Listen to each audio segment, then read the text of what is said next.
G'day, I'm RJ. Welcome to the Nerdy Dad channel. Let's talk about Deadpool and Wolverine. And straight up top, here's a spoiler warning and a language warning. You got that? Let's fucking go. Let's fucking go. This movie is batshit crazy, absolutely bonkers, and it's fantastic. Let's start with that opening sequence. Oh my god! But here's the thing. Despite doing literal desecrating in the most obscene manner, this scene also manages to keep Logan's legacy intact. In fact, in a very twisted way, it honors that legacy. The events of that movie are now canonical. That version of Wolverine is confirmed to be dead, and he remains truly dead. And he was absolutely the tragic hero we remember from the movie Logan. And in the meantime, Ryan Reynolds manages to have an absolute fucking field day with it. Deadpool absolutely Deadpools his hardest this whole movie, and I love it.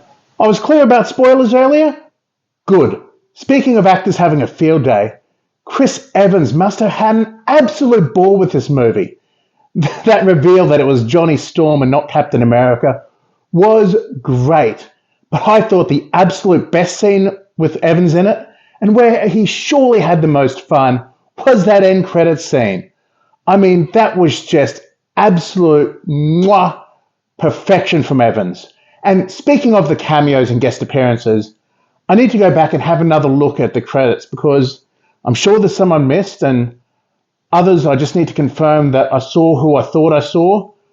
When I last checked IMDb, there was only about 30 names and not the ones I'm looking for. But I'm sure as this movie continues in cinemas, and definitely once it gets to streaming, those names will come out and we'll be able to have a proper look at all the cameos.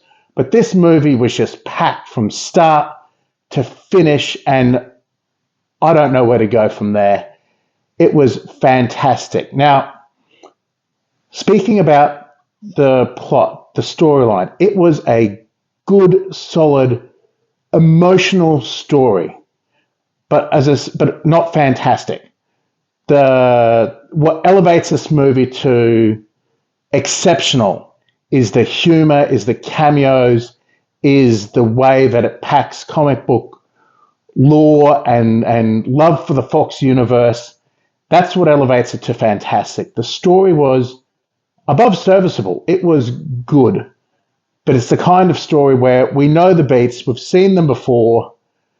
There was a lot of elements to the story. As I said, it was well written, but they're all, as I said, all elements we've seen before. The story was good, but not special. But this movie was special, elevated by Ryan Reynolds, Hugh Jackman, and all the other cameos and appearances and actors and actresses in this film, which is the only, if I was to say there was a weak point to this movie, what I would say is that all these new appearances, all these guests, all these new characters being introduced, or characters from other movies coming into this one, kind of pushes out a lot of the OGs.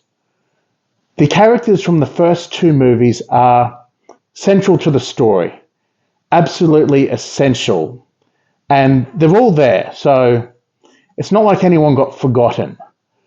But all of the secondary characters from the first two movies, they are really secondary. In fact, they're tertiary characters. They drive the plot forward. All his friends and family from the first two movies, they are the driving force of the plot.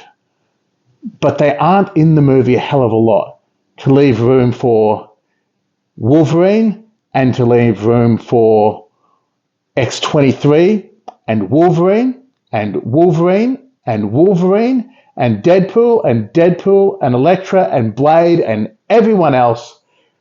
But it does leave a lot of the characters from the first two movies behind a bit. But I understand the sacrifice that had to be made. This movie has a lot of characters, and they keep it snappy and fast-paced and humorous and action-packed And to do that, you had to sacrifice something, and that was the sacrifice, and that's fine. That's what it had to be. Because, again, I cannot overstate, this movie is fantastic, and I can't wait to watch it again. On that note, this is the Nerdy Dad, signing out. I told you, you're not welcome here.